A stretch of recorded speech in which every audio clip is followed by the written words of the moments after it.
Julien, une grande catégorie dans le Guide de l'auto 2026, pas seulement pour le nombre de véhicules dans cette catégorie-là, mais également la grosseur des véhicules. C'est des grands utilitaires intermédiaires à 3 rangées. Oui, des véhicules 3 rangées de sièges pour les familles très bien adaptés et qui sont quand même de gros formats, donc c'est des modèles assez spécifiques.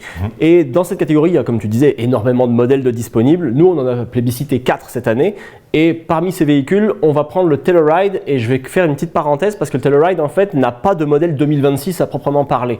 En fait, Kia étire le modèle 2025, mais il n'y a pas de Telluride 2026 en tant que millésime parce que le nouveau modèle 2027 s'en vient dans quelques mois et donc va être complètement repensé. Mais là, nous, le Telluride qu'on plébiscite aujourd'hui, c'est celui qu'on connaît déjà. C'est un véhicule qui est un peu vieillissant, mais qui demeure une valeur sûre de la catégorie. Un véhicule avec un gros V6 qui consomme un peu par contre, mais qui est fiable. À date, on n'a pas eu de problème avec ce véhicule-là, très spacieux, confortable, avec un look assez distinctif quand même, le Telluride, en dépit de ses années. Il a quand même bien vieilli. C'est aussi un véhicule qui peut remorquer assez facilement 5000 livres, donc c'est la moyenne de la catégorie, mais il le fait bien quand il remorque bien. Une longue garantie aussi, 5 ans, 100 000 km. Donc globalement, le bilan demeure bon en dépit des quelques rides qu'il a eu le Telluride. Et c'est aussi la raison pour laquelle on n'a pas inclus le Palisade cette année, parce qu'ils sont cousins normalement, mais le Palisade lui a été renouvelé et c'est un peu trop tôt avant qu'on donne une recommandation. C'est la raison pour laquelle le Palisade n'est pas présent cette année et seulement le Telluride. Pour ce qui est des autres véhicules, on a aussi un duo de chez Toyota, les Highlander et Grand Highlander. Oui, Highlander, Grand Highlander, ça peut être un petit peu confus dans cette catégorie-là, lequel on choisit. Évidemment, le Grand Highlander est un petit peu plus cossu, un peu plus spacieux. On a une motorisation plus performante, également un choix de motorisation plus performant dans le Grand Highlander. Ce sont des véhicules qui sont très fiables. On parlait du Telluride tantôt. C'est un véhicule qui essaye avec beaucoup de technologie, beaucoup d'équipements, de rattraper Toyota dans ces segments-là. Pas juste ce segment-là, mais dans d'autres segments. Avec le duo Highlander, Grand Highlander, on est sûr d'avoir une fiabilité, une performance également, un espace, mais aussi c'est un véhicule qui est prisé par les voleurs. Là. Oui, ben comme souvent chez Toyota, les VUS Toyota, les camionnettes Toyota, c'est des véhicules prisés malheureusement pour les voleurs. Attention aussi à la prime d'assurance, il faudra regarder ça avant de faire votre achat, c'est important. Mais un véhicule aussi quand même pour le Grand Highlander, si on veut remorquer, moi j'irais plus avec un Grand qu'avec un régulier. Ouais. Il sera plus adapté. Pareil, si on veut plus de place à la 3e rangée, le Grand est quand même plus pertinent de ce point de vue-là. Ça fait aussi une différence dépendamment. Par contre, le Highlander régulier puis le modèle hybride régulier consomme vraiment très peu de carburant. On est à moins de 7 litres au 100.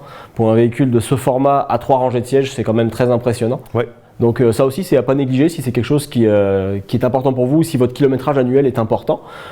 Autre véhicule qui est intéressant selon nous cette année, c'est le Honda Pilot. Pas électrifié, mais pertinent quand même. Ouais, on parle d'efficacité. Le Honda Pilot, c'est peut-être pas le plus frugal dans la catégorie. Non. On a un moteur qui est vieillissant, entre guillemets, mais qui a fait ses preuves. C'est performant, ça fonctionne très bien, c'est très adapté à notre climat puis à nos routes. Un véhicule qui est spacieux, bien assemblé du côté de chez Honda. Là, on fait vraiment un bon travail et puis qui a une bonne réputation. On a également un modèle Trail Sport du côté du Pilote qui est un modèle plus aventurier. Ça peut être intéressant pour certains acheteurs. Faire attention à cette déclinaison-là parce qu'elle consomme un petit peu plus que les autres déclinaisons. Et déjà pour un véhicule qui n'est pas le plus efficace dans cette catégorie, c'est quelque chose qui est à noter.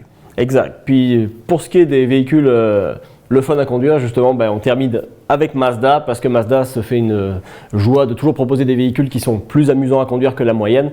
Et en dépit du fait que ce soit un gros VUS à 3 rangées de sièges, le Mazda CX-90, c'est le fun à conduire. Oui, on a un choix de 2 motorisations, un 6 cylindres en ligne et un 4 cylindres hybride rechargeable. Écoute, le 6 cylindres en ligne, c'est un moteur qui est très bien équilibré. On a fait un beau travail chez Mazda du côté technique, mais non seulement bien équilibré, il est aussi assez frugal quand même quand on le compare au 4 cylindres hybride rechargeable. Ce 4 cylindres-là, une fois que la batterie elle est épuisée, on consomme beaucoup de carburant.